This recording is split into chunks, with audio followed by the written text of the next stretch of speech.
గేను నా గేనని ఉండదమ్మా. ఈరోజు బీఆర్ఎస్ నేను చెప్పినప్పుడు 2-3 రోజుల ముందు కూడా స్పష్టంగా అన్ని హంగులాలతో బీజేపీ గెలవాలని ప్రయత్నం చేశారు. మీరు బీఆర్ఎస్కు సంబంధించి ఆనాడు ఖండన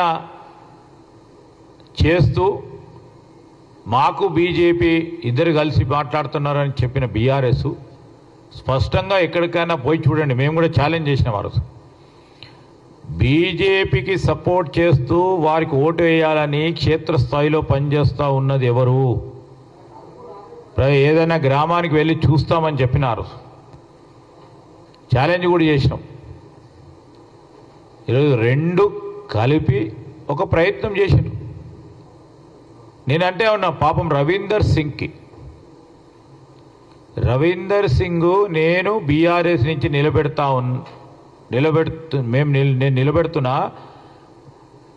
నాకు పూర్తి స్థాయిలో పరోక్షంగా బీఆర్ఎస్ పార్టీ సపోర్ట్ చేస్తున్నది అన్నప్పుడు ఎన్ని ఓట్లు వచ్చినాయి?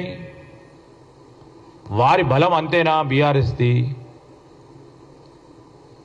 వారికి ఉన్న బలం అంతా కూడా బీజేపీకి సపోర్ట్ చేస్తే వారి బీజేపీ మధ్య గల సత్సంబంధాలు ఆ బంధం ఇంకా పటిష్టంగా ఒక ఫెవికాల్ బాండ్గా ఏర్పడాలనే ఆలోచనతోనే ఒక ప్రయత్నం చేసిండ్రు. ఎన్నికలు కనుక ఒకసారి ఓటమి ఉంటుంది, ఒకసారి గెలుపు ఉంటుంది.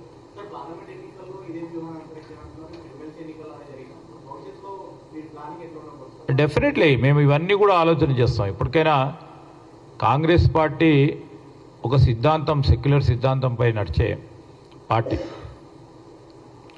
ఆ సిద్ధాంతాన్ని నమ్ముకొని ముందుకెళ్తాం.